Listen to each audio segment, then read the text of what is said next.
Welcome everyone to another session of our Global Coherence Pulse experience. This is a month-long session designed to empower each of us to attune more fully to the natural state of coherence and increase our capacity to sustain this natural state of coherence as we move through this precarious and potentiated moment in our evolutionary story. And to join together to consciously pulse the planet with our coherence, with our love. And we have an exciting session planned for you today. We are going to be pulsing the planet with our heart-centered coherence alongside Joe Dispenza and Rollin McCraty and our musical guest, Cornflower. So we're really excited to have you on. We had a really juicy session this morning with Jude Curvin, Jane Corbett, and Kristen Hoffman. Boy, we really hit some levels of coherence, heart coherence, and really pulsed the field. And we're excited to be here again with you today. I am going to go ahead and introduce Claudia Wells, who is going to set us up for our pulse this morning, get us set up on our sensor and app if you happen to have downloaded that. And Claudia, I'm going to go ahead and share your screen. Let's see. There we go. Spotlight your video. Thank you, Claudia. Lovely to have you on today. Thank you, Teresa, and thank you everyone for joining us today. As usual, I'm going to start us off with a brief orientation, and I want to apologize to our faithfuls who were with us this morning and who were with us last Saturday, because this is the same information that they have heard. But it's important because we always have new community members with us, and we want to make sure that everyone understands the potential of this pulse together. So for example, this afternoon, we imagine we have some new people from Dr. Joe's community, and we really want to warmly welcome them.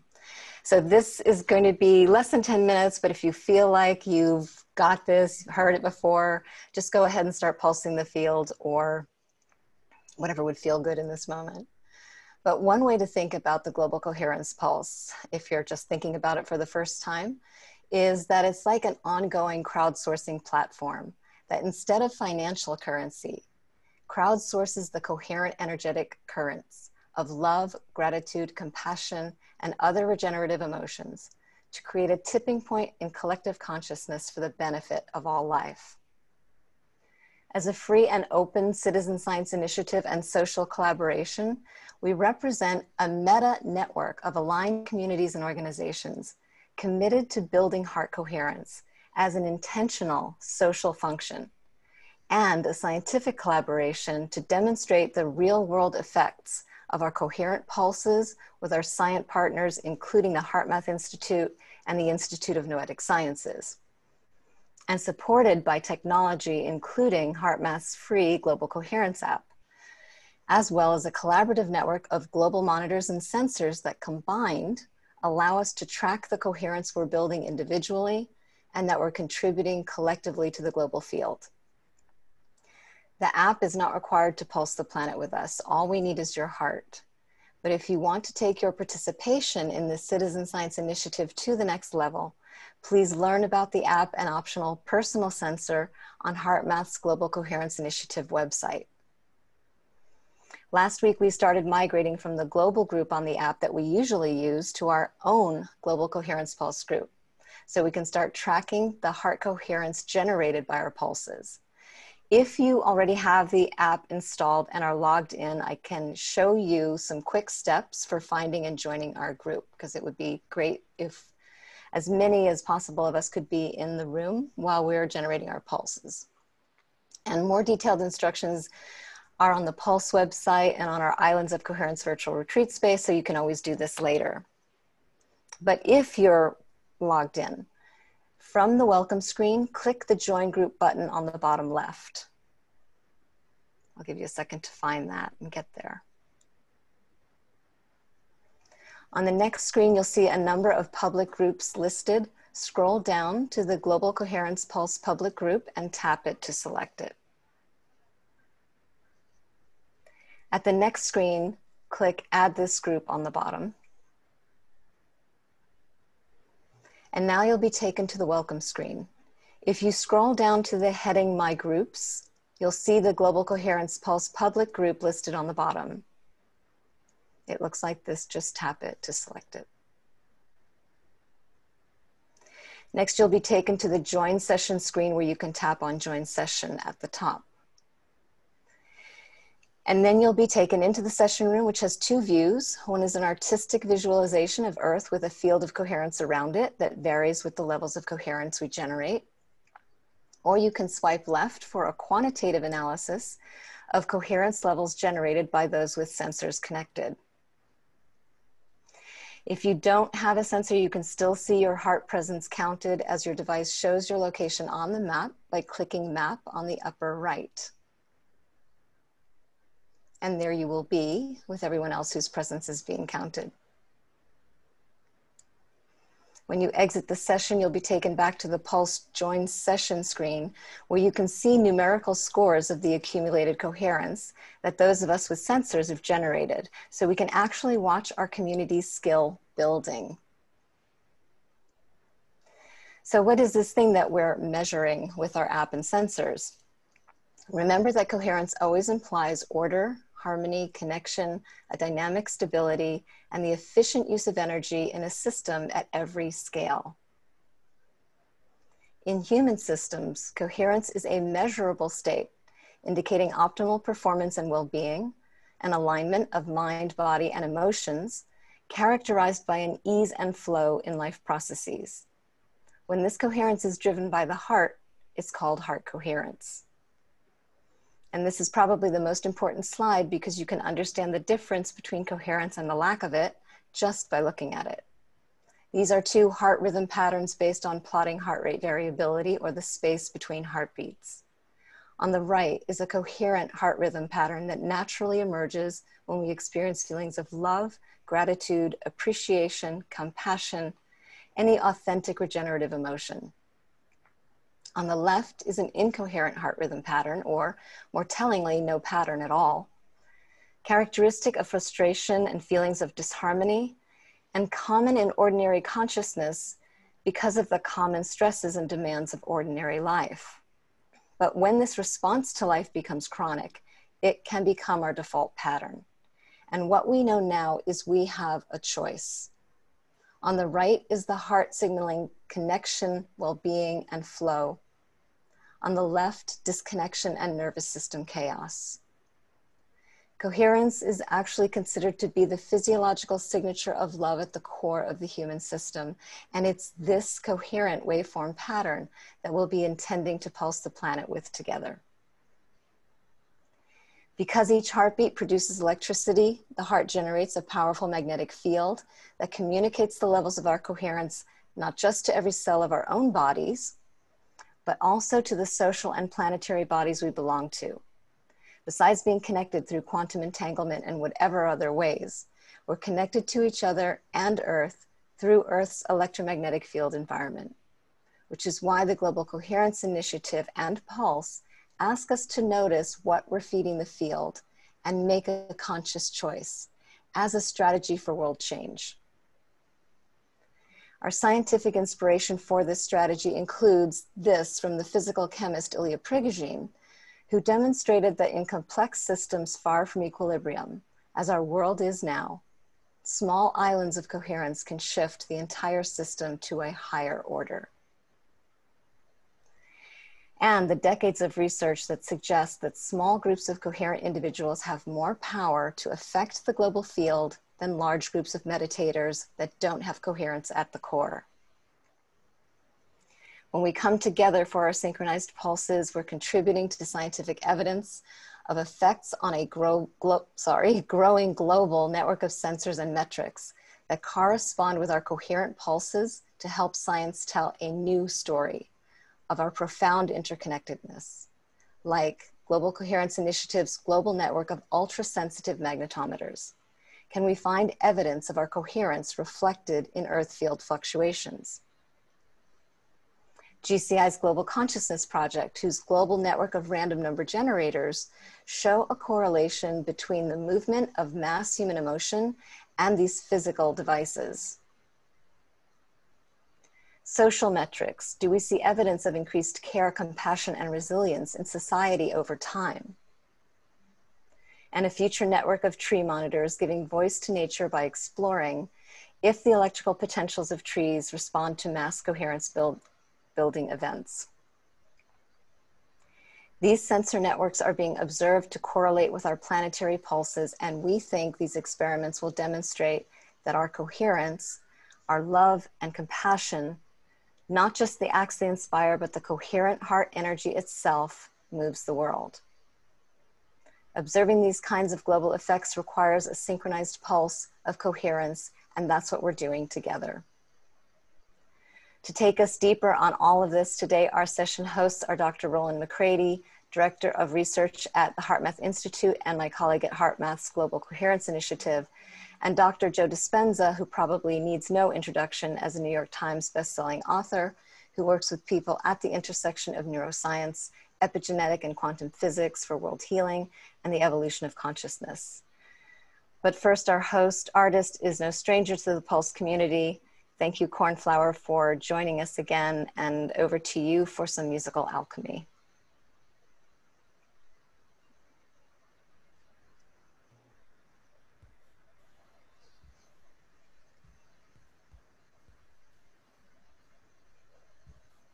Working on spotlighting them. Here we go.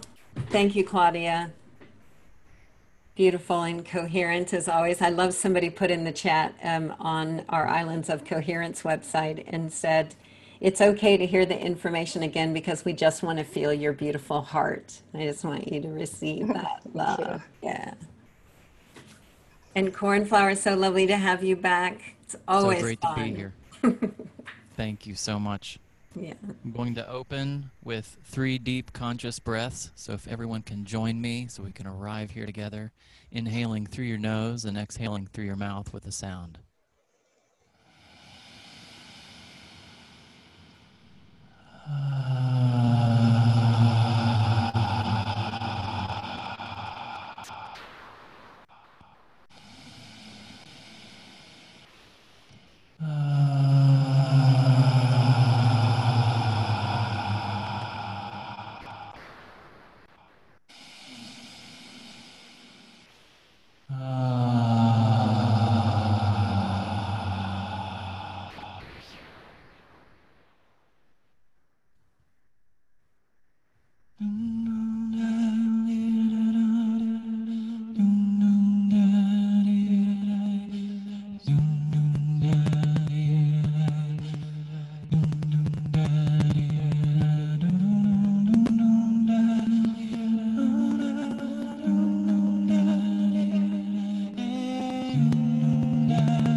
Hey, Cornflower.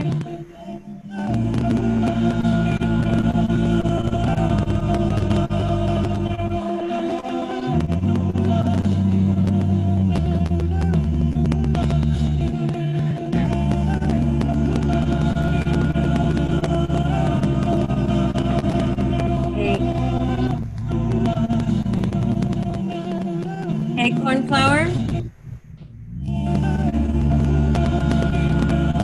Cornflower.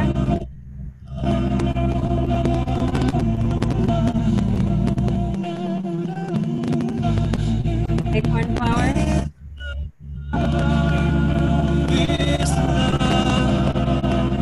It's all around.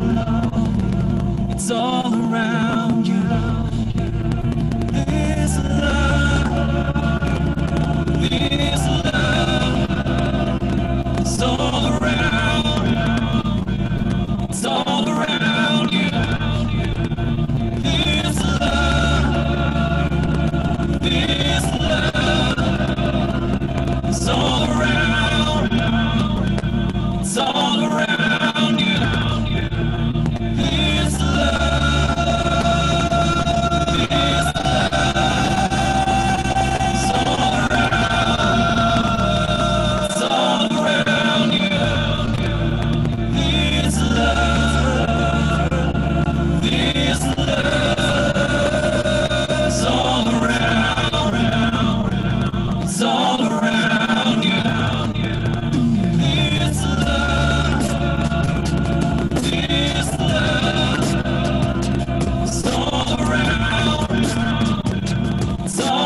Thank you, Cornflower.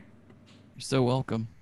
We had a little static from you, and I you have to see the chat because it's really classic. Everybody just said, just pulse the field with love. Don't pay attention to the static.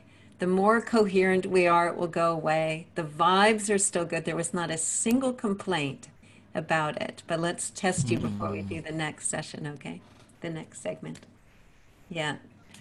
So I am super excited to hand it over to Roland and Dr. Joe. They are going to be having a really fun discussion together, old friends. Roland coming at coherence of the heart, and Joe, a lot of his work with the brain, and the two of them are going to meet together in the middle and share a lot of their experience, and looking forward to it. So, Roland, I'm going to hand it over to you and Dr. Joe. Thanks, Teresa. We need to get the spotlight changed here. We've still got Cornflower on the screen, in case you didn't know that. So Joe, first of all, we go back many years. I think we first met when you invited me to do a talk at one of your events. I forget, probably 10 years ago, somewhere in the desert of somewhere. I forget where it was now, but it was a wonderful event. First time we got to know each other well. But I'd really like to welcome you personally and the people that follow you that are probably being introduced for the first time to the Pulse community. And I know you've got a huge following, and getting to know your staff, your followers better over the years. I can't think of a better audience and a better community to add love to the field. I mean, it's such a loving. I mean, I can't give enough credit and accolades to the great staff that you've managed to put together. Of course, you are attracting them and drawing them, so I don't want to embarrass you too much here. But welcome to the Pulse community, Joe, and I look forward to chat wherever we go with this. I don't have an idea where we're going yet, but I'm sure it'll unfold the way it's supposed to. Sure, I'm so honored and happy to be with everybody and happy to contribute in some way. So thank you for having me. Well, do you have anything you want to talk about to get us started? Oh, goodness me. Well, one of the cool things I think that most people probably may know or may not know, some people may not know, is that for the last 10 years or so, Rollin has been part of our research team. And we've partnered with HeartMath Institute because we were interested in demystifying this process of personal change and transformation. And probably about 10, 15 years ago, we started seeing in our events really dramatic changes in people's health. When you see someone step out of a wheelchair, or you see someone with a serious health condition go into remission, that subjective experience that person is having is being some way. There must be some objective measurements that we could begin to look at. And so one of the models that we use in the meditative process is that in order to create something new in your future, it requires a clear intention, which is a function of a coherent brain, and an elevated emotion, which is a function of a coherent heart. And there's no better organization or institute that has studied the heart than the HeartMath Institute. And actually, the first time I met Rollin was before that event in the desert. I was invited to the HeartMath Institute probably 15 years ago, and they were having advanced training. And they asked me to surprise everybody and do a keynote. And Rollin and I sat with a few other folks at HeartMath, and we talked about brain and heart coherence probably for 5 or 6 hours. And then we had a great dialogue with Doc that night. And from that point on, our relationship changed significantly. And so my interest is demystifying that process so that people have within the reach their tools to begin to create a healthier and a better life. And Rollin has been part of the research team, and I think he'll speak to this as well. Well, we've done such incredible research just in the last couple of years. Just the momentum we've had and the biological measurements and changes that we've seen has without a doubt proven that it doesn't matter how old you are, how sick you are. It doesn't matter if you've never done it before, or if you do it all the time. It doesn't matter if you're in shape or out of shape. in fact, it doesn't even matter what you eat, this concept of autonomic dysregulation versus autonomic coherence or autonomic regulation really is the foundation of either living in stress or living in survival. And that creates quite a bit of imbalance in the autonomic nervous system. And as we just saw in Claudia's demonstration, that disorderliness in the nervous system is having a dramatic effect on a cellular level, because it is the autonomic nervous system that controls and coordinates all those systems. So there's a few ways to enter the autonomic nervous system, and practicing heart coherence is one way. But we also notice that when people are living by the hormones of stress and they're living in survival causes us to want to try to control and predict everything in our lives. And as we shift our attention to different people and objects and conditions in our lives, every one of those has a neurological network in the brain. And we started seeing and measuring 19 compartments of the brain that there was a dramatic incoherence, a default network, a specific signature that a person usually had that was part of their identity or personality. And stress causes us to narrow our focus on the outer world and pay attention to the cause. And so we started noticing if we could teach people to actually go from a narrow focus and take their attention off the material world and go from what's called a convergent focus to a divergent focus, and take their attention off everything known or everything that is material and put their attention on energy and frequency, they begin to entrain their nervous system through their brain to create more coherence and balance. And when we started seeing these synchronized patterns taking place in the brain started functioning in a much more holistic state. So if it requires a clear intention and elevated emotion to begin to create a different future for yourself, we started noticing that was part of a formula that we could teach with just the practice and the study of it. And I think, so importantly, this is a time in history where it's not enough to know the information. This is a time in history to know how.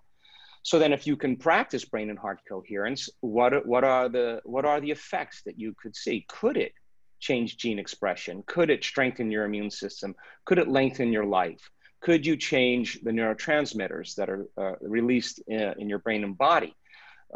And so we started a series of measurements, and the cool thing about it is that I can tell you without a doubt that rhythm and coherence and orderliness in the autonomic nervous system is what's creating very coherent messages to the cells and tissues of our body, and teaching people how to sustain that state in the beginning seems fundamentally important. But if we could push the envelope of what was possible, is it possible then to heal another person? And what is the science behind that? And you'd have to be coherent. And if a group of people were coherent and they had a target, could they produce a non-local effect on a human being? And we started seeing dramatic changes when people did this by connecting to the field and then being able to find a target collectively and begin to, from the field, begin to influence or change matter. And so the discovery was that it's not matter that's emitting a field, it's actually the reverse. It's actually the field that's creating matter. And matter is the hologram from singularity, from source, from the 0 point, that place where there's no separation, or we would call pure love. And so we got interested in measuring to see if people could begin to reach elevated states. And we came across some great research and Rollin has been part of it.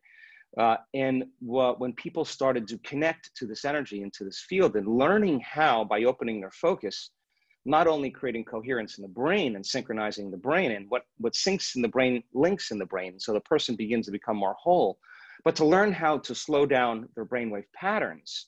And by slowing down the brainwave patterns from that high beta state of stress and that arousal that creates fear, that creates aggression, that creates pain, to settle down the thinking neocortex, the seat of the identity, analytical mind, the memory bank of the known self that's connected to an autobiographical life that's based on everything we know through experience. And we dial down the circuitry in the neocortex, consciousness kind of moves out of the thinking brain, and we start moving into those creative states called alpha. And we started seeing these coherent alpha patterns. And we start every meditation that we do by opening the heart. And well, we have great data to show when we link heart coherence and measure an electrocardiogram, and we were measuring an EEG, electroencephalogram, and we start seeing how the heart is influencing alpha waves in the brain, and then you start seeing this dance that goes on between the two. It's outstanding to see then that when people begin to slow their brain waves down even further and create coherence in theta brainwave patterns, now the door between the conscious mind and the subconscious mind is wide open, and now they can rewrite a program. They can lay down a new track. They can begin to subconsciously create a new way of being. And we started seeing these arousals going on in the nervous system in high gamma patterns that were extremely, extremely high, and 200 and 300 and 400 and 500 standard deviations outside of normal. Now that person in theta was not processing information through the environment. In fact, theta is a very hypnotic state that allows us to become suggestible to information, but they had their eyes closed. So it wasn't coming from their environment. They were actually activating latent systems.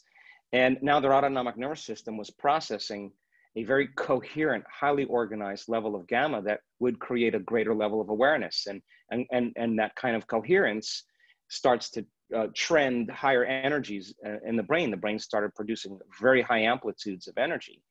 And we thought the person in the beginning was having a seizure, and we thought that person was experiencing some arousal that would be fear or aggression or pain, but the arousal was creating ecstasy, and the arousal was creating bliss. And the side effect of that is we started seeing strong changes in the person's health. They were getting a biological upgrade.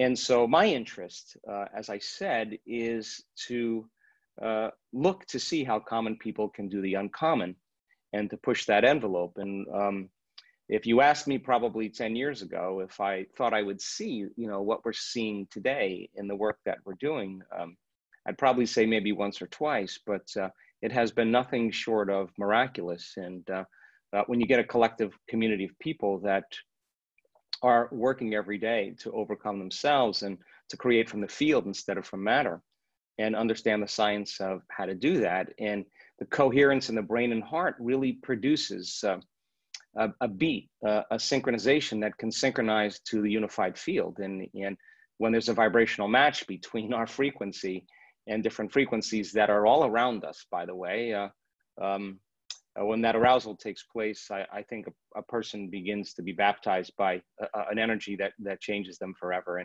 And so that's my interest. That's where I put my attention. We've seen gene expression change. We've seen all kinds of things change as a result of having a Wi-Fi signal, brain and heart coherence.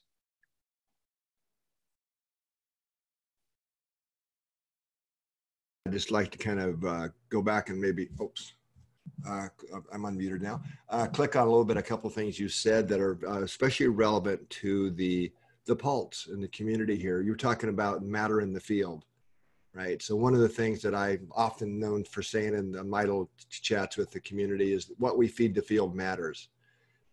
So I know I've kind of switched over the years my thinking, that matter creates fields. Well, maybe it's the other way around. And I think we certainly would have a lot of support for that idea and statement in the quantum physics and other communities. It's really the field that regulates and informs, gives form to the matter.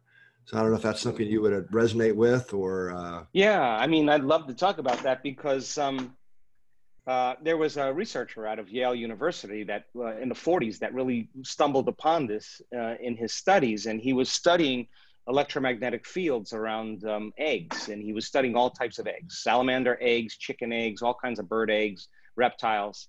And 100% of the time when he was studying the eggs, he saw a positive charge where the head was.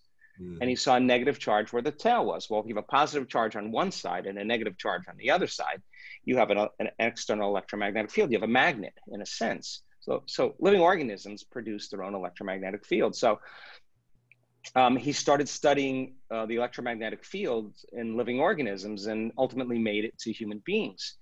And he started studying women that had a propensity for uterine cancer. And he started measuring those signatures and those patterns. And what he came across was that when he was looking at women that had uterine cancer in their body, he saw the same exact pattern in the field. But there were certain percentage of women that had the pattern in the field, but didn't have the uterine cancer. But every one of those women that had the pattern in the field ultimately developed uterine cancer.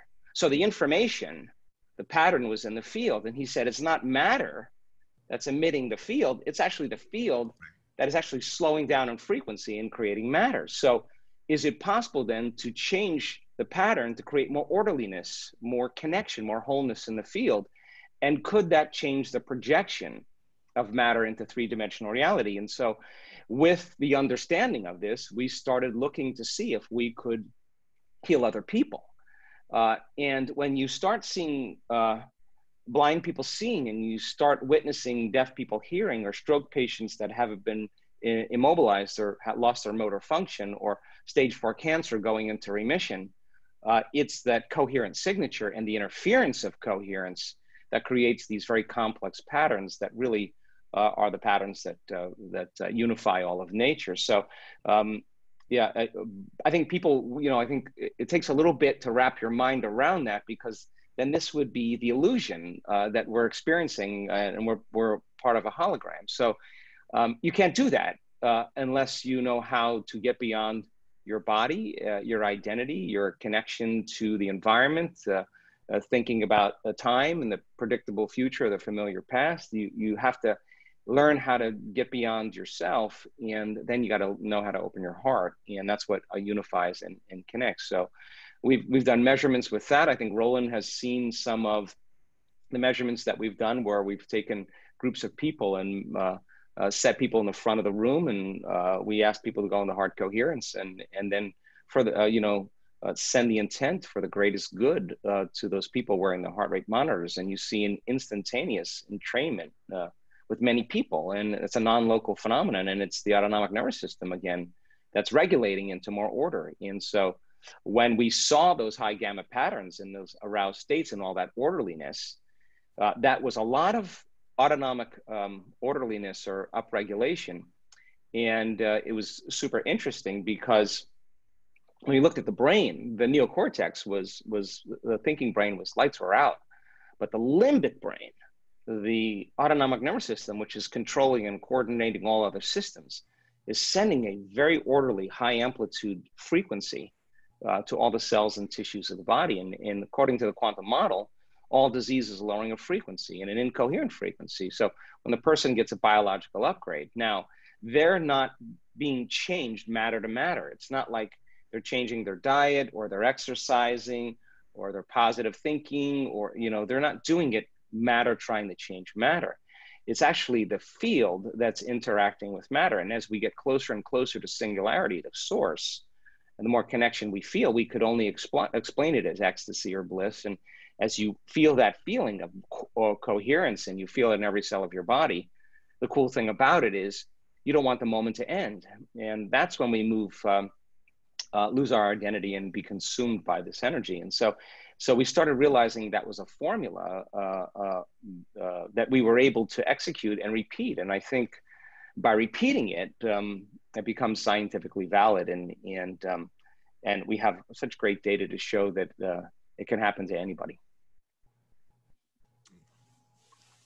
Awesome. Yeah, I remember when we God, that was quite a few years ago, when we were hooking lots of people up to the 24-hour heart rate variability monitors, and kind of mucking around with different things at different events. And when we had put the people together wearing the monitors, and had the rest of the group, focus coherent heart energy on, and what we saw in the measurements there. So that was really some neat stuff. And we've actually taken that a little farther, of course, in recent events, where we're measuring the heart's response to the healing. I'll just call it the healing energy, or the coherent energy. And you do a nice job. I have to give you props here in those events of getting people into the heart and coherent before the healings go on. And I think we are seeing more and more clear patterns emerging from that. And the only thing I can you've heard me say this before, I know, Dr. Joe, but that it's an energetic influx into the target or the person, because you see the system respond in a way that is becoming clear across multiple people. So it's almost a signature, I think we've identified, which is pretty neat. You know, one thing you said earlier just reminded me of something actually Doc and I were talking about not too long ago.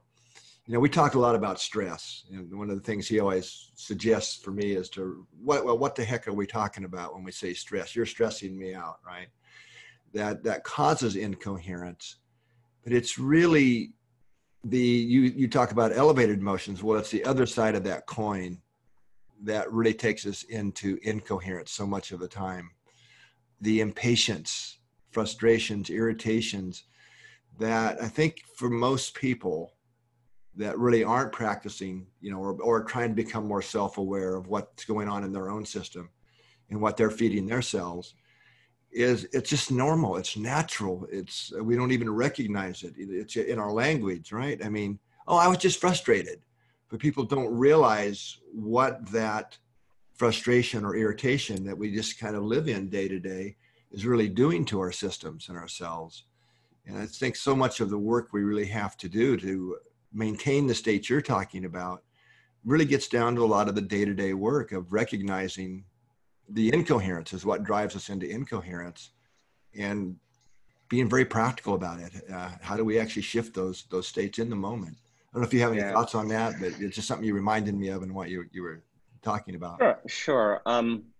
You know, one of the things about stress is living in stress is living in survival. And I think stress is created by the loss of control, not being able to predict the next moment, that's the unknown, and the perception that something is going to get worse. So when we perceive a threat or danger in our external environment, we switch on the autonomic nervous system, that fight or flight nervous system. And we're mobilizing all of the body's resources for some danger in the outer environment. And it's not a small percentage of our resources. If you're being chased by Tyrannosaurus Rex, you got to go all in.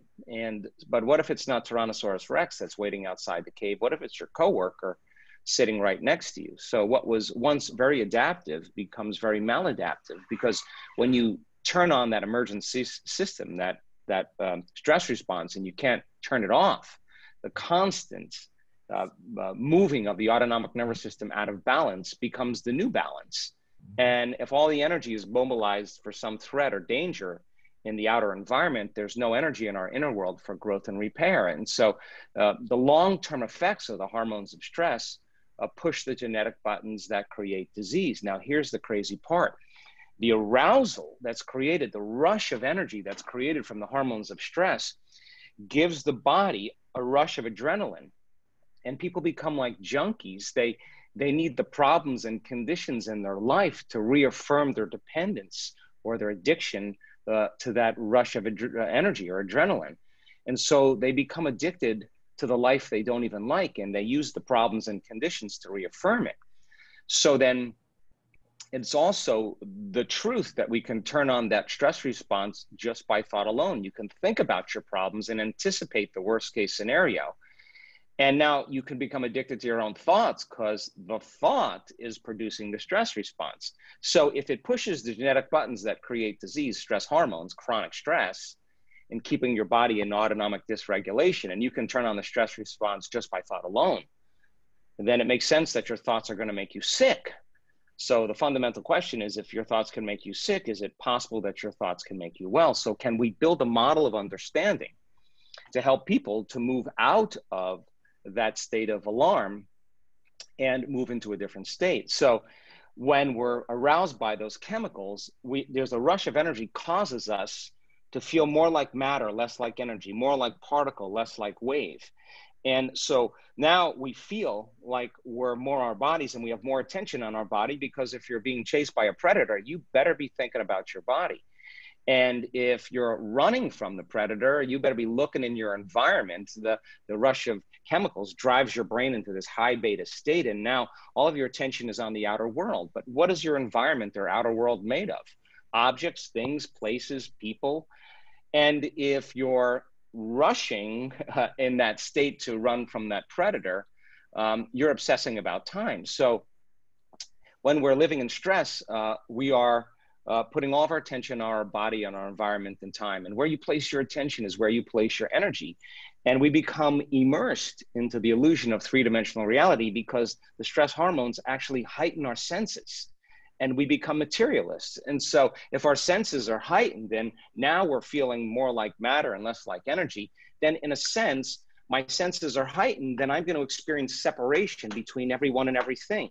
So there's me here and there's you there and there's space and time between us.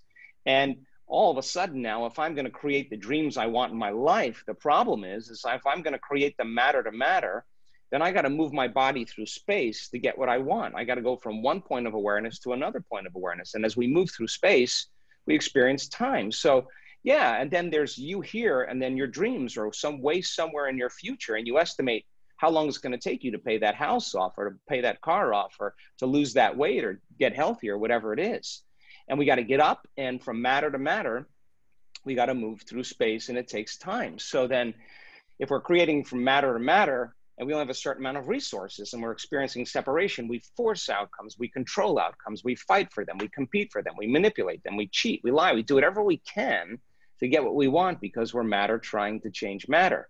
So the dysregulation that takes place in the nervous system, if you're trying to control and predict everything in your life and you're shifting your attention to all these things, every one of those objects, people, things, places, experiences is wired neurologically in your brain. And the arousal causes the brain to start firing incoherently. And now you're separate from the field. You don't have a signal. If your heart is dysregulated and you're frustrated and you're impatient and you're angry and you're resentful and you're jealous or envious or in pain or suffering, energy leaves the heart, as we know, and it's going to a whole nother center in the body.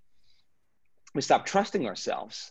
So then if we're going to get back out of the state of survival and get into a state of creation, we have to begin to make some very fundamental changes. And so what happens to a lot of people, the default patterns or default signatures that they have just have become so familiar to them that they don't even know that they feel guilty. They don't even know that they feel angry. They don't even know that they have any control over changing those conditioned processes. Because if they think about their problems and those problems that are memories that are etched in the brain, and those problems have an emotion associated to them, and they start feeling unhappy, the thought and the feeling, the memory and the emotion, the stimulus and response is conditioning the body into the past. Now, here's the weird part. The body is so objective that it does not know the difference between the real life experience that's creating the emotion and the emotion that the person is fabricating by thought alone.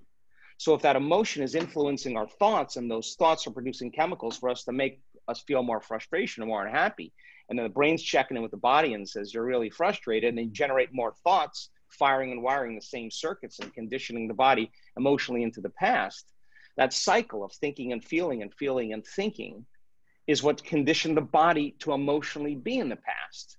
So now the body's believing it's in the same past experience 24 hours a day, 7 days a week, 365 days a year. And so then if the person is conditioned into feeling the same emotions, and those emotions are driving certain thoughts and certain behaviors, and how you think, how you act, and how you feel is called your personality. Most people's personalities are based on the memories of the past. And the stronger the emotions that we feel for some problems or conditions in our lives, the more altered we are inside of us, the more the brain freezes a frame and takes a snapshot, and that's called a memory. And so that memory then gets etched in the brain neurologically, and the emotion is being stored in the body. So when the person keeps reviewing the experience, they're making the same chemistry in the brain and the body is being conditioned further into the past. So now you ask the person, why are you this way? And they'll say, I was betrayed 25 years ago. My mother left me. My father was an alcoholic. I got shocked, betrayed, whatever. And what they're really saying is, I haven't been able to change biologically since that event. And so then, is it possible then to leave the known and familiar? And the hardest part about change is not making the same choices you did the day before. That means then when you're threatened in your life valid, justified or not. When you're angry in your life, you got to make a choice. Are you going to react, and how long will you react? Or will you catch yourself and become conscious of the emotions that are arousing your brain to think a certain way? Can you begin to inhibit and begin to settle the brain and body back down? And the practice of doing that, of regulating, tends to cause people to be more present. And so they either go unconscious when the chemicals of stress run and they throw in the program and they do what they always do, or they're going to stop and go against those chemicals and begin to recondition the body to a new mind. So then, is the person then capable of moving beyond their analytical mind, defining themselves by a vision of the future instead of the memories of the past, because the stories of the past keep firing and wiring the same circuits and keep producing the same emotions, and start being defined by a story of the future? Can we believe in a future more than we believe in the past? Can we fall in love with the future more than we fall in love with the past? And what thoughts do I want to fire and wire in my brain? Is there a way to begin to do that? So by installing the hardware, it becomes a software program, and that's the new voice in your head that says, it's possible, I believe in myself. Can you sit down before you start your day and say, who do I want to be when I open my eyes? What is the greatest example or demonstration that I want to demonstrate in the plane of demonstration today? And with your eyes closed, how do I want to be with my coworkers? How do I want to be with my children? How do I want to be when I'm in traffic? And the act of just closing your eyes and mentally rehearsing what you're going to do begins to install the neurological hardware in your brain to look like you did it. Now that means your brain is no longer a record of the past. Now it's a map to the future. You're priming your brain with circuitry, and if you keep doing it, the hardware is going to become a software program, and you're going to automatically act that way. Now here's the tough part for most people.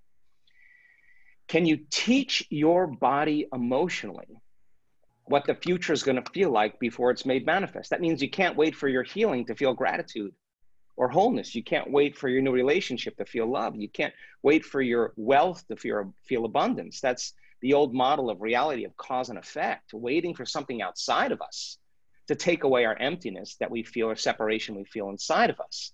But now, and all of a sudden, people can demonstrate hard coherence, and we measure this. It's not enough to just do it for a second. You got to be able to sustain it for an extended period of time. So when you're combining that clear intention with an elevated emotion, how you think and how you feel produces a new state of being. And now you're conditioning your brain and body into the future. And if you get up feeling in love with your future or grateful for your future, now all of a sudden you start causing an effect. Now you are connected with your heart, bonded to the vision of your future. And oxytocin levels go up, nitric oxide levels goes up, and your heart is open. And yes, you're going to be challenged in your life. But the question is, if you start reacting to your environment and you say, it's my boss, it's my coworkers, it's traffic, it's the news, it's a politician or whatever, what you're really saying is, my outer environment is controlling the way I feel and the way I think. So if your environment is controlling the way you feel and the way you think, and your thinking and feeling equal to your environment, and how you think and how you feel creates your future, you keep creating the same life. You're saying I'm a victim to my environment because it's controlling me. So then when the person was able to lose their energy, they're disconnecting from their energy of their future. If they're knowing that they're creating all the time, and they say, let me take a moment and reconnect to the energy of my future, and they shorten the refractory period of their emotional reactions, they're taking themselves out of the past. If the person stays in frustration, then don't expect anything to change in your life. You're back to the old self, the old energy of the past. So if people find a way to connect to the energy of their future and they're living in that state, and we have examples, Rollin will tell you, of people that can sustain that hard coherence for an extended period of time. And what does that mean? That means they're feeling like their future's happening to them. They're not looking for it in separation. Where's my wealth? Where's my new lover? Where's my, where's my healing? The body's so objective. If they're sustaining that state, their body's believing that future's happening to them in the present moment. And as long as they stay in that energy, the heart is the magnet. The thought is the electrical charge. The feeling is the magnetic charge. The thought sends a signal out. It's the intent. The feeling is what is the magnet that draws it back to us. So when the person's sustaining heart coherence and that energy is being broadcast beyond their body, they can lay the thought on that frequency of whatever they want to create. The thought of health can't travel on the frequency of suffering. Those are different thoughts. So when the person is broadcasting a whole new electromagnetic signature and it's highly coherent and it's highly organized, they got a Wi-Fi signal, they're going to start seeing those synchronicities, those serendipities, those coincidences. They're connected to a greater energy. And if you're connected to that source energy or that unified field, you don't go anywhere to get it.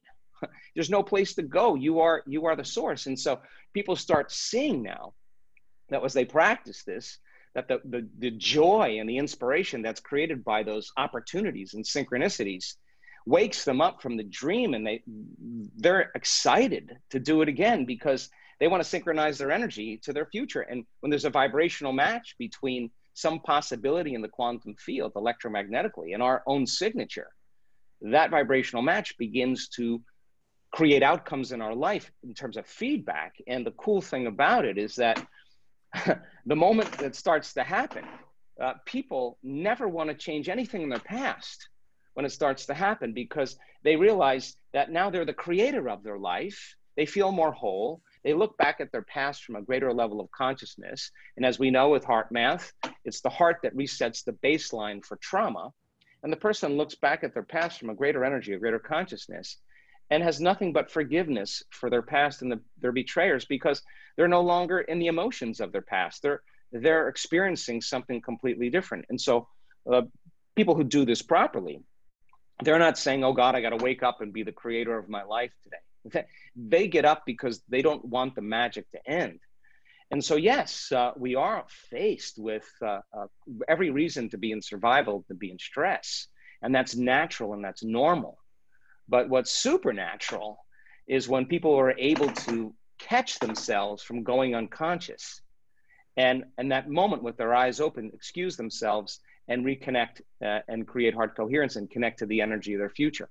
And if you keep doing that enough times, and that thought and the feeling, you're going to condition your body emotionally to be in the future, just like people condition their brain and body to be in the emotion of the past. And when people really start feeling their heart open fully, the stronger the emotion they feel when that happens, the more they're going to pay attention to the picture of their future in their mind. And in a sense, they're remembering their future as strongly as they're remembering their past. And when it happens, it's no longer about the event. It becomes about the fact that we've created it. And we have a great story of a woman who had a blindness from a stroke. And Rollin has looked at this with me.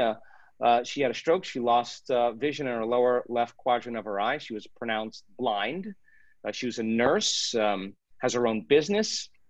She couldn't drive. She couldn't type.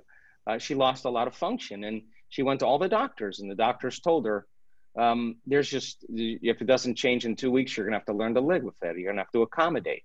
And she just wouldn't accept that as the answer. And one of her doctors said, let's go to the Dispenza event. And in London, she went. And we have her walking meditation, the moments before her healing. And every time she stopped and got into the energy of her future, she was experiencing the emotions of her future in the present moment. And she calibrated her heart, and then she would walk, and the meditation would stop, and she would pause again, and she would open her heart again. And she was so in the present moment that the body was feeling the emotions, what it would feel as if it was healed. And the body started believing, accepting, and surrendering to the thought that it's possible. It never occurred to her that it could happen during this event.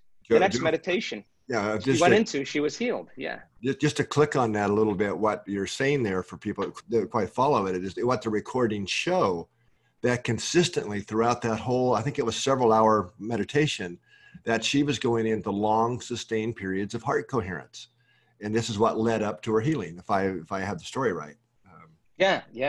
Right, And right. so it was that sustained heart coherence during the walking meditation. And she went back and we went right into another meditation now after the break. And all of a sudden she starts to hear this crackling in her head, like somebody's crumpling up wax paper. And known or unknown, she realizes it's the unknown and she surrenders.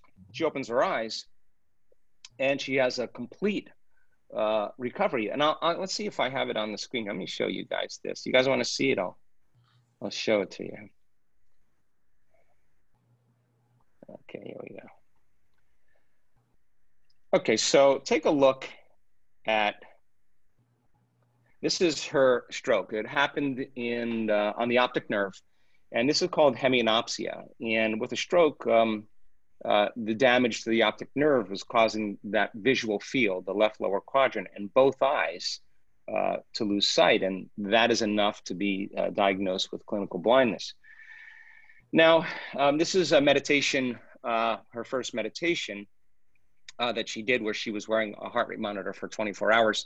And you can see the periods where she's going into heart coherence. We teach another breath, and some of those high patterns that you see there are just the activity, but you can see it's followed with a good amount of heart coherence. Now, this is the exciting one. This is her walking meditation. Here's where the meditation begins, right here. Here she moves into heart coherence. Now she's ready to embody the energy of her future. Heart rate goes up. That makes sense. And then here we go. She pauses for a moment. It's 10 minutes of walking, 11 minutes of walking. She stops again. She goes into heart coherence for about 14 minutes, 13 minutes. She goes back into her walking meditation here, elevated again because she's exerting herself. She pauses. She goes back into heart coherence. She walks as her future self, embodying the energy and the emotion of her future. She finishes back in heart coherence, and then she runs quickly back into the ballroom. Now, when you see something like this,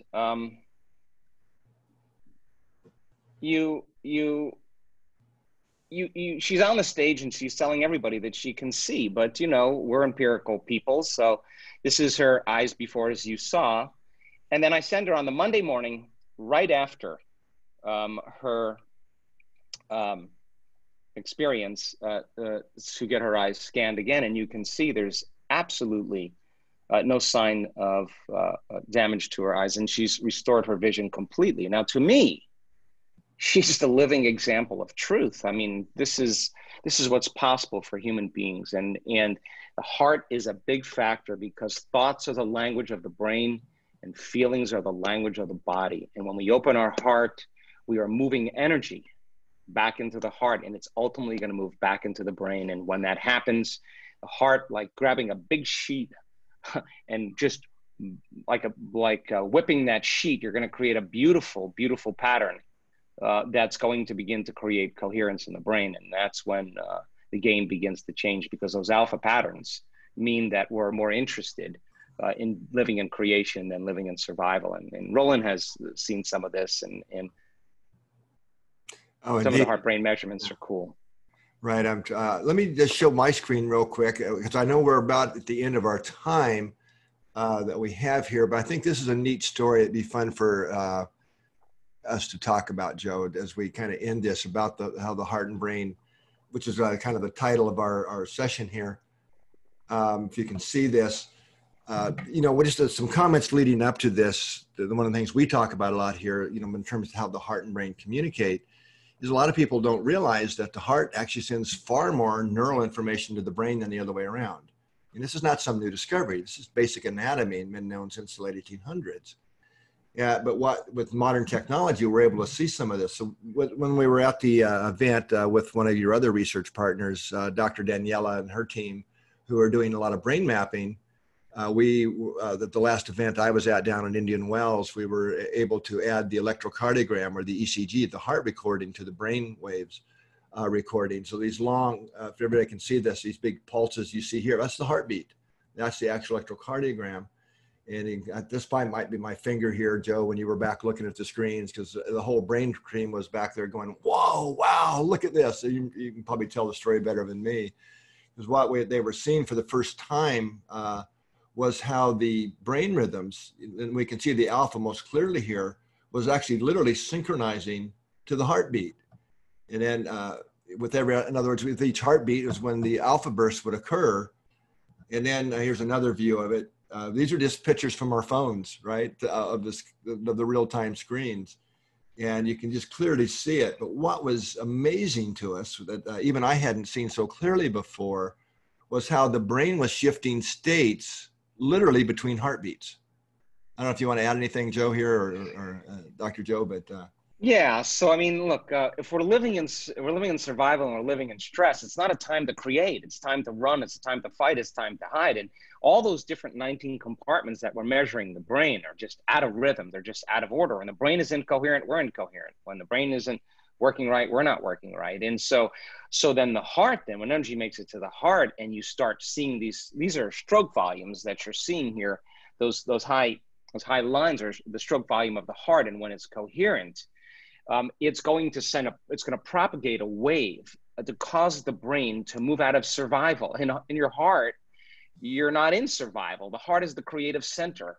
And that is the center from which we create. When you put your heart into your future, if you're going to believe in a future that you're imagining with all of your heart, it better be open and it better be activated. So we're looking to train people on how to do that. And so when the heart gets coherent, it moves the brain into very coherent alpha patterns. Now, what's the significance? Alpha is the imaginary state. Beta is when the voice in your head never stops talking. So then when you move into alpha, you see more in pictures and more in images.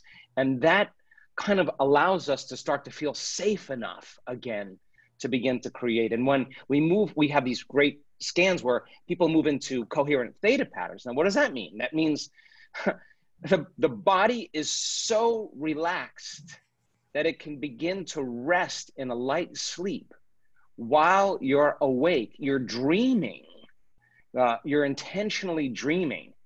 And that's when we make the biggest changes and to begin to rewrite those programs that are hardwired in our brain, and it opens the door for a pretty high signaling between the heart and the brain. And so we were so fascinated when we saw this. We're all back there. It's 5 a.m.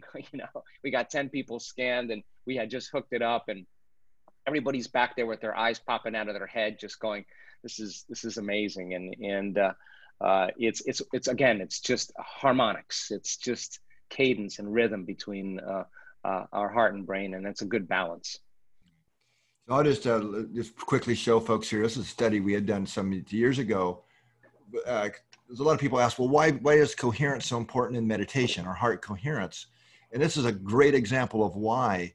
So we're looking at a baseline here on the left side. This is the composite of 30-some people, but we can actually measure the heart and brain getting in sync. And in this case, the alpha, like you've been talking about, Joe, which is so important.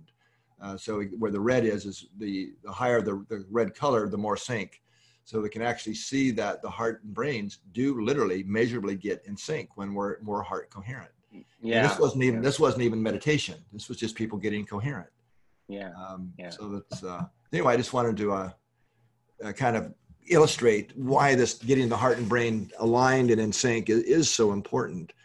And I've heard from so many people over the years, I couldn't even begin to count them. Myself included. In my own history of being a long-term meditator. But when you add coherence, it elevates meditation to a new room or a new ring, however you want to call it and think about it. But it's just a very different experience because we're sure. And I think, one of the cool things that we're looking at right now, and I know we're finishing up here, is that when we do these healings and administer a frequency collectively in groups to the healee, we're looking at the resonance that's taking place between healers in terms of autonomic orderliness between the heart. We're measuring the brains and hearts of people. And if they're more than 50 or 60% synchronized, and there's coherence, we should see effects. And God, when people get highly synchronized, it's not uncommon that the person who's laying on the ground their bodies are being manipulated by energy. They're being twisted, and their bodies having all these ab reactions, and it's energy that's informing matter. And it's amazing to witness, because without even being touched, the amount of order is mobilizing somebody's body who's laying there inert, and they're more shocked than anybody because they're not even being touched. The cool thing about it is when the person has a healing. We just had a 2-hour thing this morning with a university that was looking at our work, and we had story after story that we were showing these researchers. And the funny thing about it, we had people on that were telling about their remission, and it's the secondary thing they talk about is the change in their physical body. The first thing they talk about every time is the amount of love that they felt, that there was such coherence, that there was enough people on that target. We're talking about remote healing, and then another person's target, and the resonance. They felt so much love. That's what they talk about the most. I'm transformed because I don't feel like the same person any longer, and that's the gift. The body then just follows suit. The body moves out of the past, and that's when you see the instruction of healing. So Dr. Joe, I know we're at the end of our time. I want to ask you a question, just your opinion on it, if that's okay with you. Sure.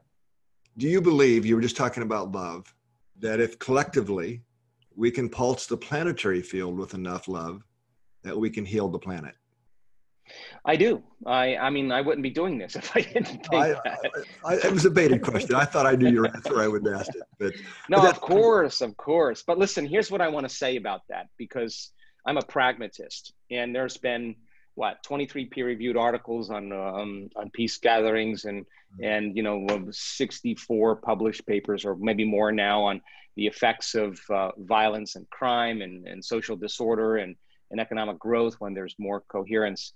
But to me, the interesting thing is that it does produce non-local effects, but many times when the study is done in a particular city, the crime rates and the violence return back to their normal values. And I started thinking about this because it's not enough for us to just do that. I mean, what we have to do is we have to demonstrate peace. You can't stand up for peace if you're arguing with your next door neighbor. Go make peace and find out a way to open your heart and resolve the issue.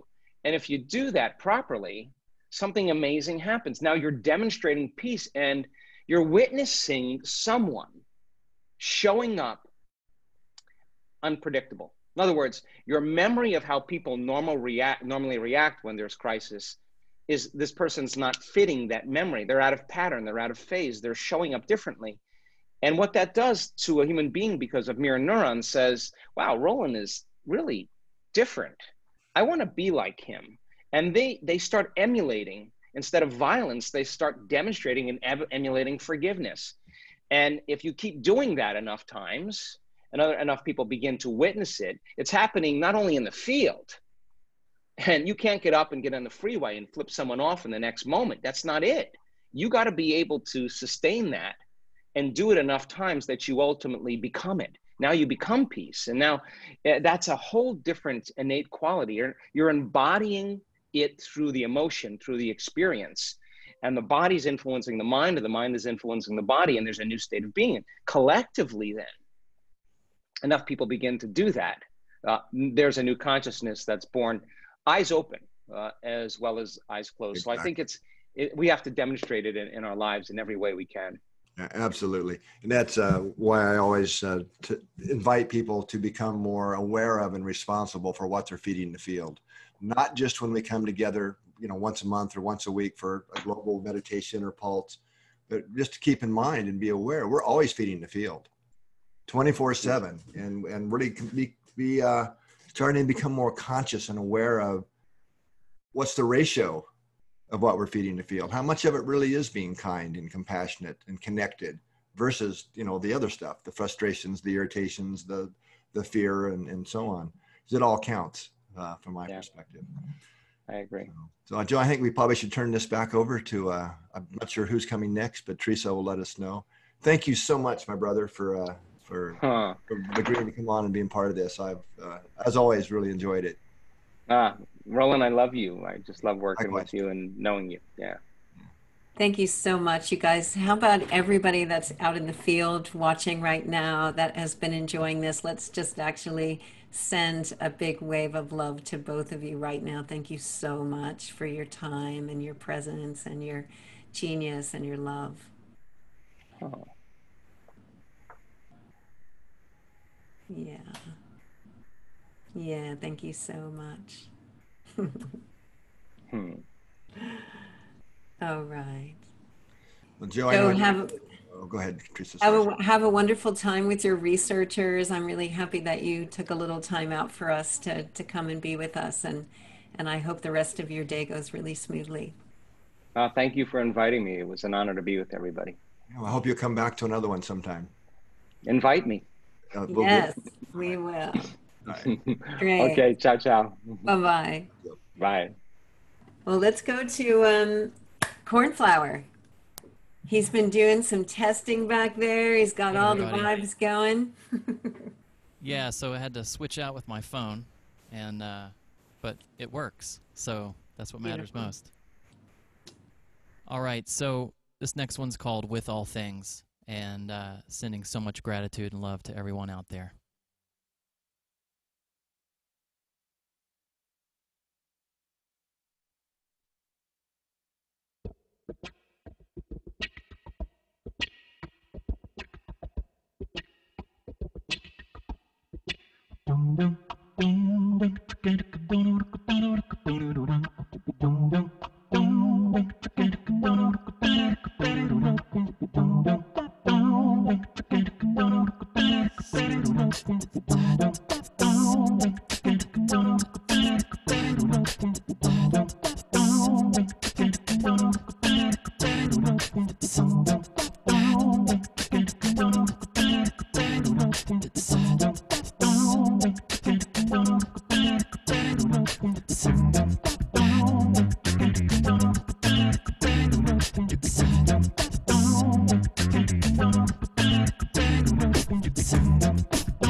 recede. With all things I am one. With all things I am one. With all things I am one. With all things I am one.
Amazing again, beloved Cornflower.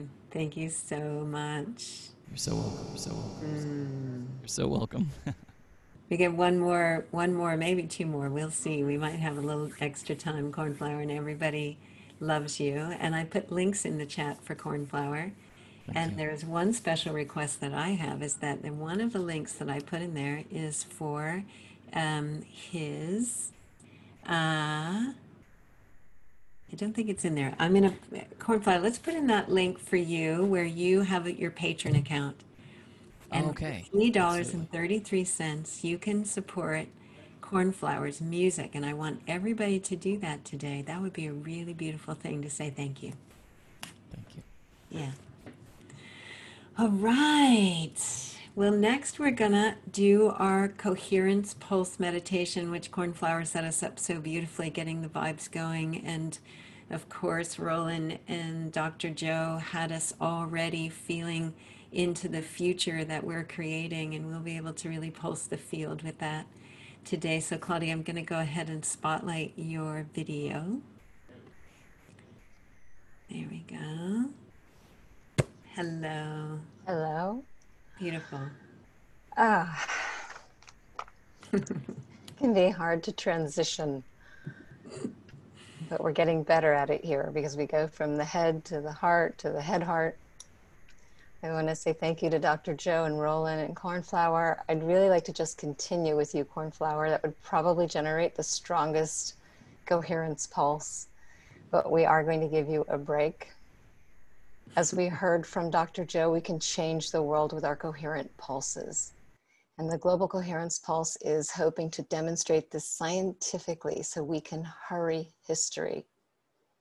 We're going to go into a pulse meditation with the intention to pulse the collective field with heart coherent energy for about 20 minutes. We're going to be causal in the field with our coherence, and I'm going to make some suggestions based on the art and science of heart coherence. So I'll be guiding us, but if you have a preferred practice, please do that. One path, one destination, many paths, not one path. So remember before we start that while this meditation is part of a scientific experiment, we're using networks of instrumentation to help illuminate the depth of our interconnectedness on personal, social, and planetary levels. But the pulse isn't about trying to create an effect on the technology. That's a different meditation completely. Instead, we're claiming our coherence for ourselves and all life, and the technology networks will do what they will do. That's not our concern right now. Also, our coherence does not depend on the personal technology of the app and the sensor, but with them, we can observe our skill building and measure our impact. Through this initiative, we're also providing vital data for scientists trying to tell this new story, and we thank you for your participation in that. So I am going to pull up some music and share my screen.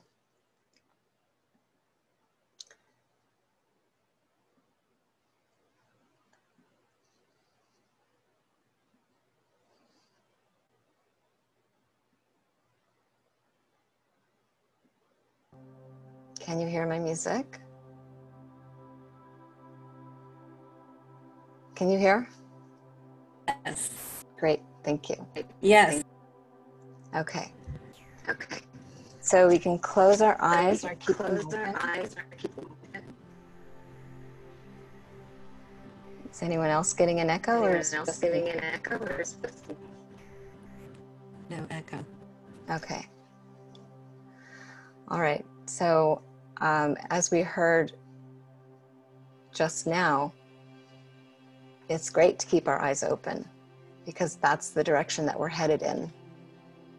Open-eyed, moment to moment, coherence. Not without variations, but with the ability to choose what we want to experience. There are 3 steps to this meditation, and they're deceptively simple because there are a lot of complex changes that begin to happen when we take them. So these steps really represent the simplicity on the other side of all that complexity. And the steps are heart-focused breathing, heart feeling, and heart radiating. Related to the conversation we just had, it can be easy or even easier, at least easier, to build heart coherence when we're together pulsing the planet. We can feel everyone with us, and we've been inspired by the music and the words we've been listening to.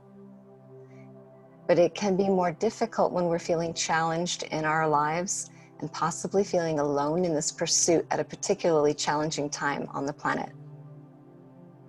So today we're going to take the time to walk through the steps that can help us gain the cooperation of our brains so our hearts can start taking the lead and they can work together coherently.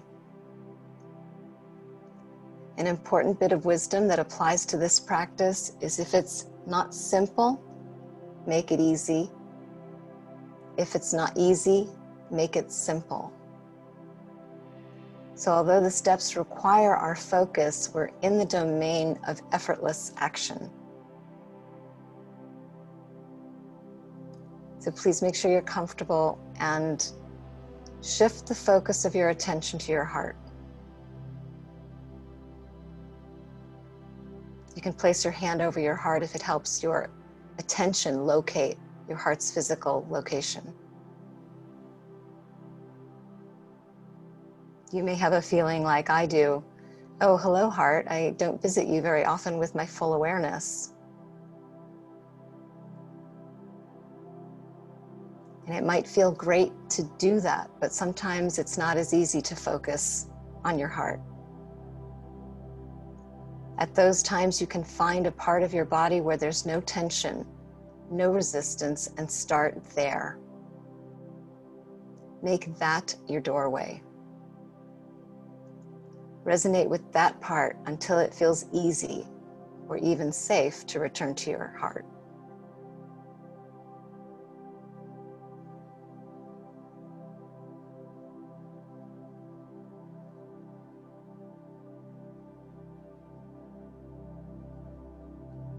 Now imagine breathing in and out through your heart to help anchor your attention there. Science confirms that as soon as we place our attention on a part of the body, that part of the body changes. It's our attention that energizes those changes. In heart-focused breathing, a cascade of beneficial physiological changes starts to occur. See if you can connect with that blessing that's happening without your effort.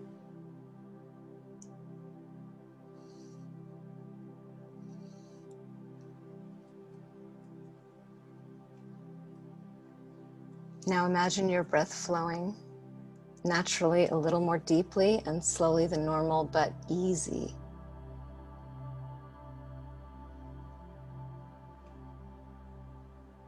See in your mind's eye your breath and attention start to resonate in your heart.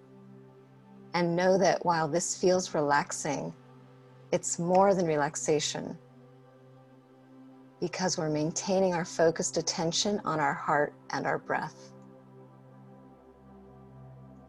Coherence is an active state that requires our awareness and our presence.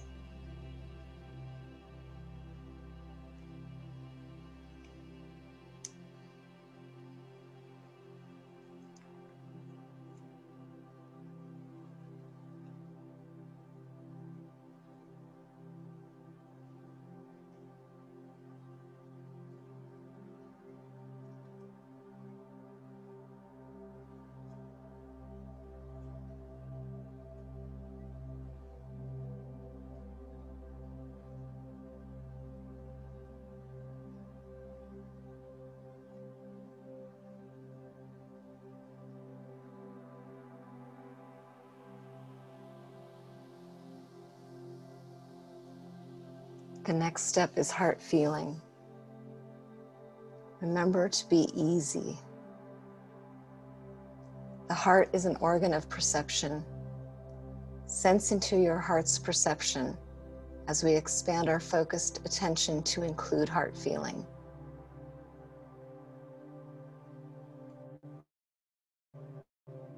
Invite your heart to perceive feelings of love, gratitude, joy,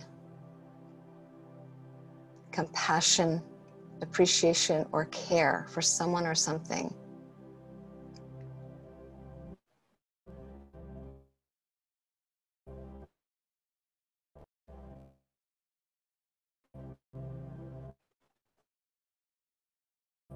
In moments difficult, the love that just is, the love that is the source of all love.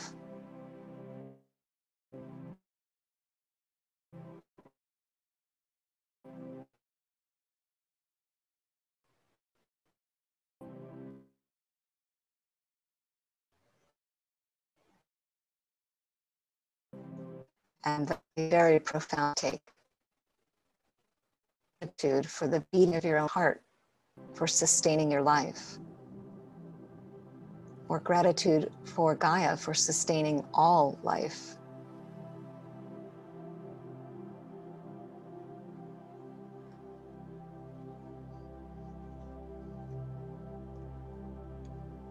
We can almost always find something to be grateful for, but when we can't, when it's not simple or easy, we can invite a memory or a thought that gives us access to a regenerative feeling. Then as soon as you can, let the memory or thought fade away and just stay with the feeling.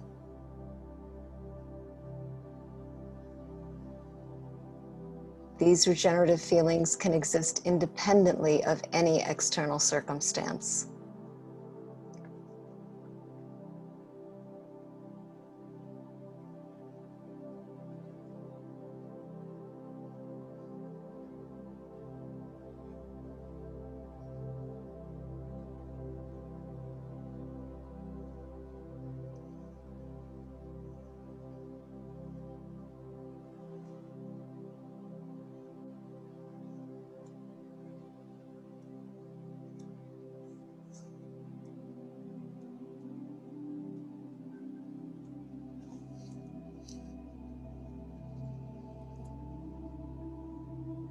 In those moments when you don't have access to a regenerative feeling, you can hold an attitude of gratitude, care, or compassion, or let it be your intention. Every cell of our bodies is affected by the frequency of our attitude.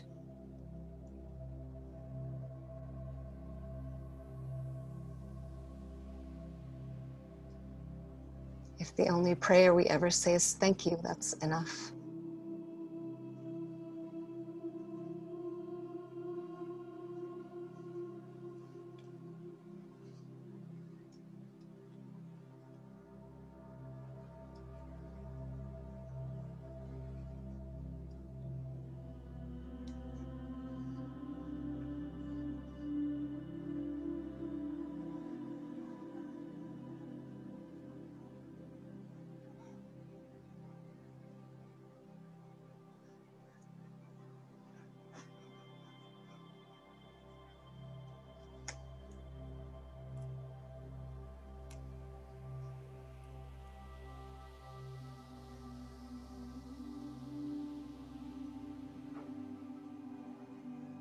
When saying thank you is hard, you can see if you can sense the gratitude that others have for you, or the gratitude that life has for you, for being a co-creator in this leading edge environment.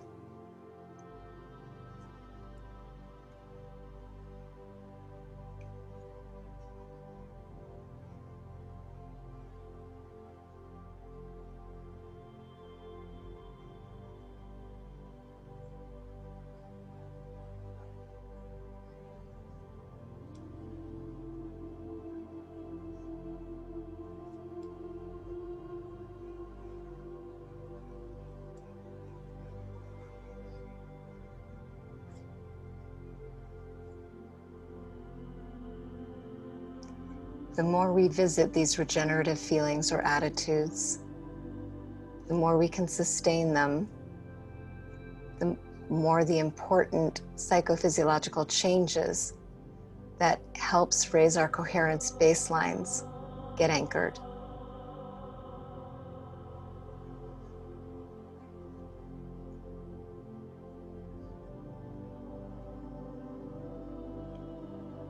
Finally, if you can place your focused attention on your heart's electromagnetic field,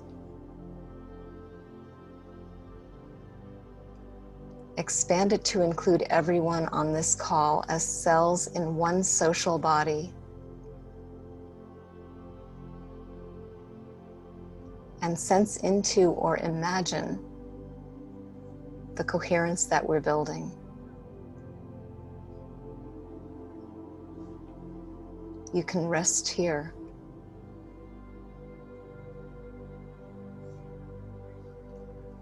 Or you can expand your focused attention to touch every cell of our planetary body and out into the universal.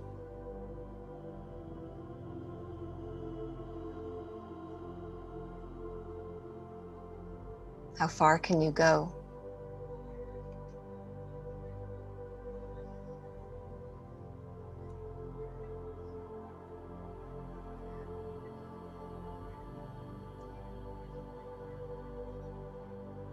The sacred Upanishads text considers the heart the fulcrum of the entire cosmos. So there may be no limit to how far our coherent energy extends.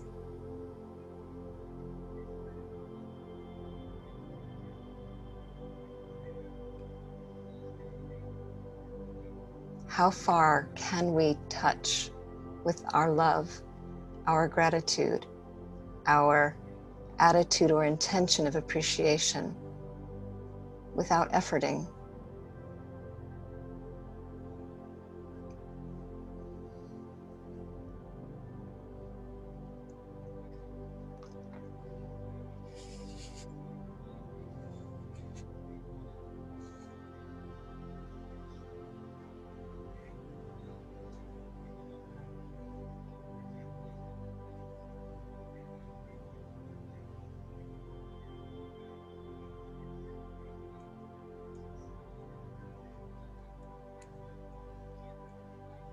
Then come back to yourself when you're ready and bring all of that love and coherent expansion into your own cells.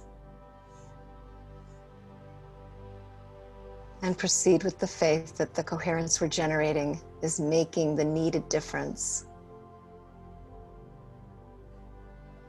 is helping create islands of coherence,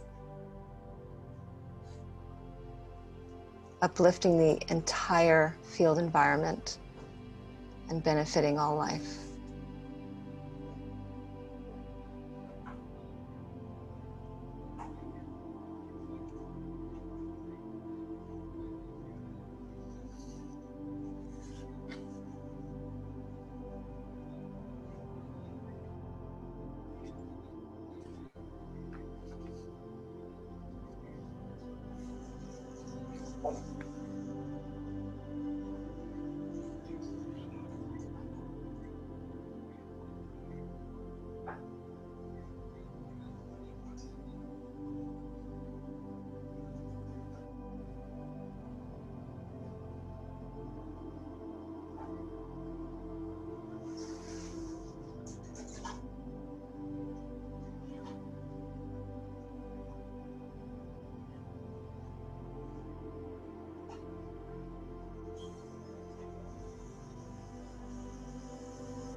Thank you so much, Claudia. Can really, really feel so deeply in the field today. And we'll continue to pulse the field by bringing Cornflower in, just to take where you've taken us and continue to pulse the field with some beautiful music.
yeah, yeah. As we follow the tunnel within us, a power, yeah, yeah, yeah, yeah, yeah. On this path we merge with the one.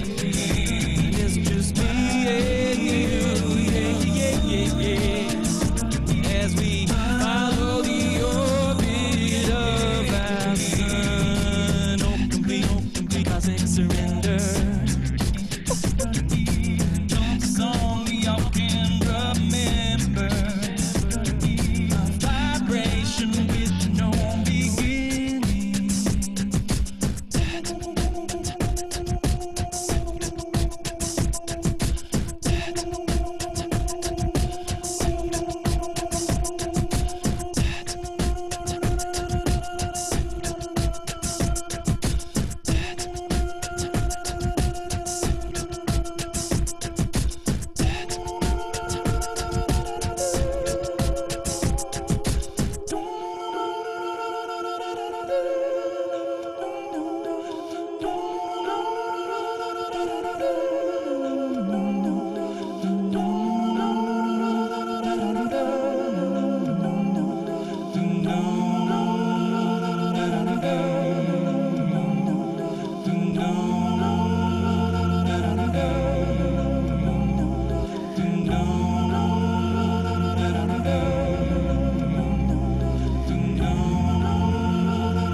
Yeah, let's send Cornflower so much love.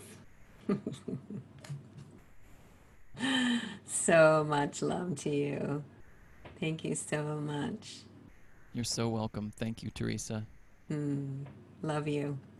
Love you too. Love you all. We'll keep bringing him back. So there's a couple of announcements before you run off.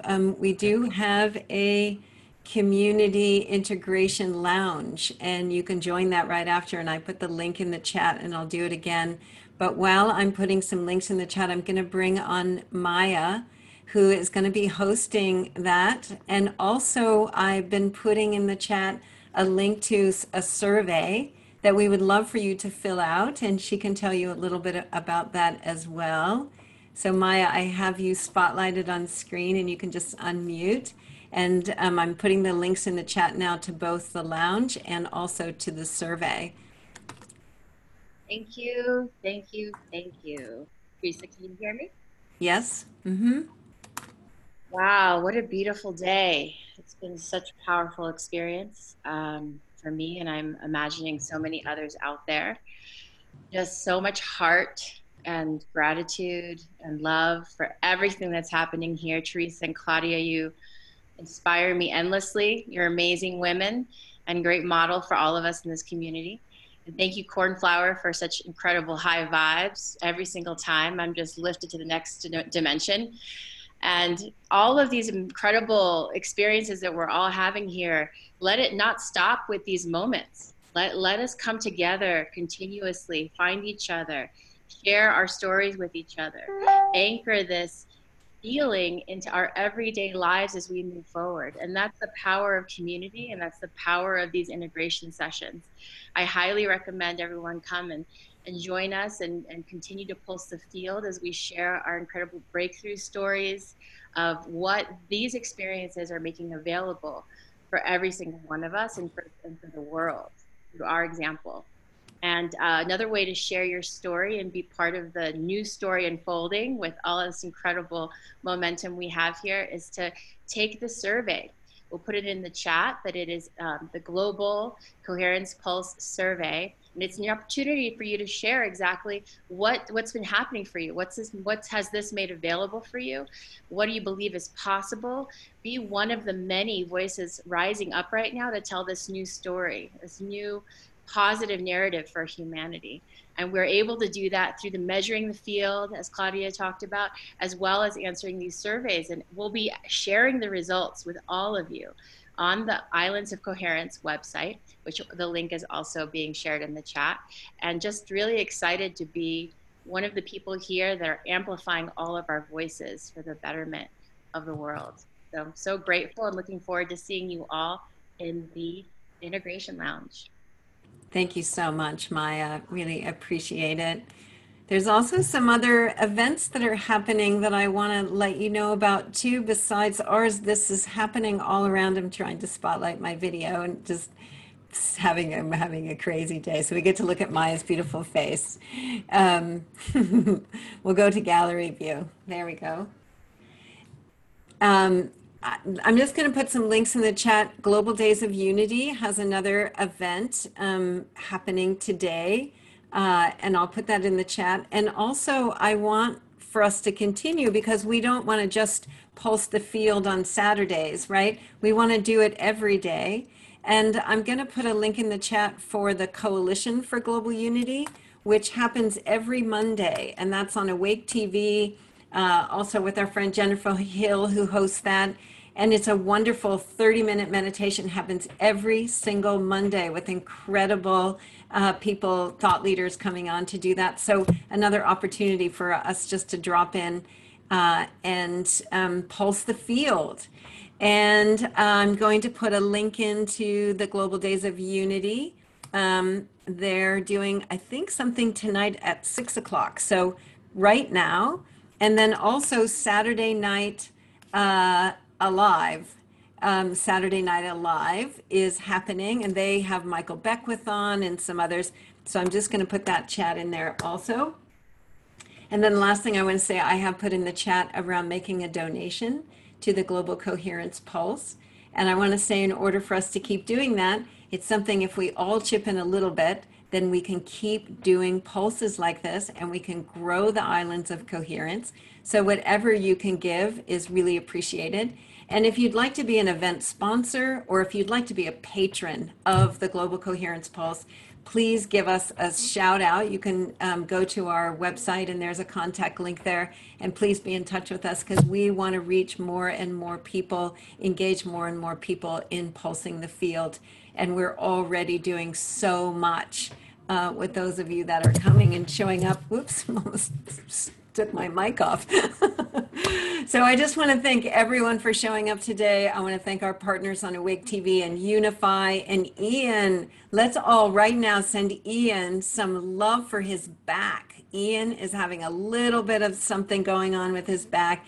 And if we can pulse him right now, that maybe tomorrow, Ian's going to be able to get up and he's going to say, whoa, that was a miracle. So let's pulse the fields.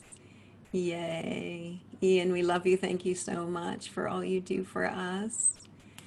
And I'm just going to stop my spotlight and go in gallery view. And Rollin, thank you for being here today. And Claudia and Cornflower, Alon for helping out behind the scenes, and for everybody that joined us on this session. We love you.